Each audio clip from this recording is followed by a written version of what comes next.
All right, next up, before you tell me I'm wrong, Evan Stewart. Now, Evan Stewart wasn't in my top 5, but you guys certainly liked him. And he came in 4th overall. So, Mike, I'll start with you. Evan Stewart is at Oregon, transferred from Texas A&M. Let me look here. Played mostly outside last year. Doesn't do anything in the return game. I thought he was a little undersized. Didn't think he was that physical. And I thought he struggled with drops, even though as I look, he only had 4 drops during the season. So I must have seen every single drop he had in the games that I watched. But clearly you and Rick like him more than I do. Yeah, I just like the athlete here. A guy with suddenness and real deal speed down the football field. You know, the size isn't great, obviously. He's kind of this new wave of these skinnier wide receivers hitting the NFL that I don't think teams are as wary of anymore, especially when you're going to run probably in the 4-3s the way Stewart is. So I don't think it's a coincidence either that he went for over 100 yards in both of Connor Wigman's games that he played with and then didn't the rest of the year. He was hampered by that quarterback situation there. So would have looked much better as numbers had he played the entire year, or had Wigman played the entire year, excuse me.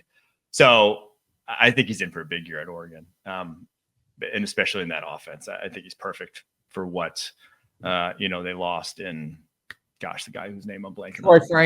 Troy Franklin. There we go. So I think he's the perfect replacement for that. Interesting name, Rick. What do you think of Evan Stewart? Yeah.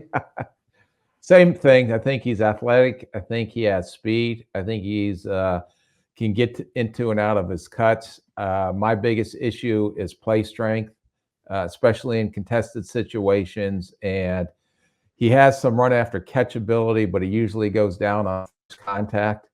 So I think he needs to get stronger. I really had a tough time going between him and Trey Harris is my last guy. So I just went with him. But I would say that this guy does have some upside, but I did not see him as a first-round talent.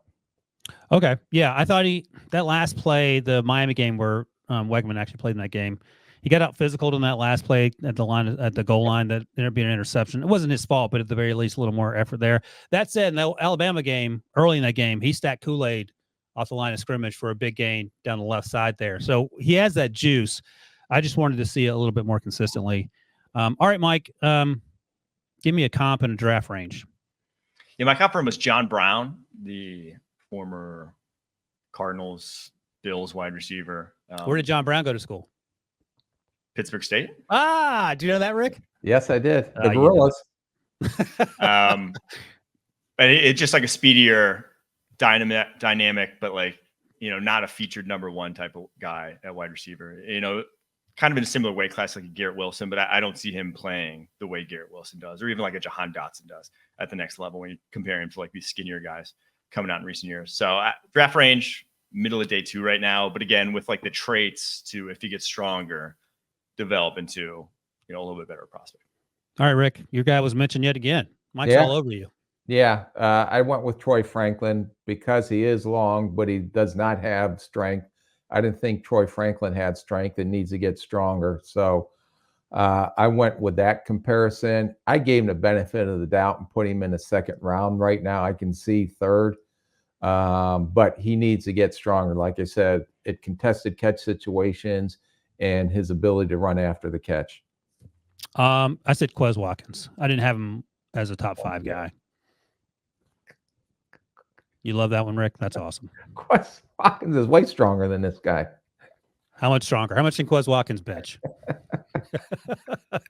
I usually don't look at the bench for receivers, but that's fine if that's how you determine.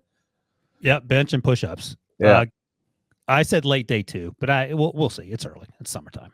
It's mid-July. Ohio State, they play on October 12th, and then they play Washington. What is Oregon? What's Oregon in? I don't even know. I'm going to be asking you this every week. They're in the Big Ten.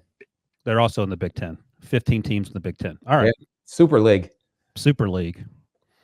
All right. So they'll be playing both division rivals, conference rivals, Ohio State and Washington.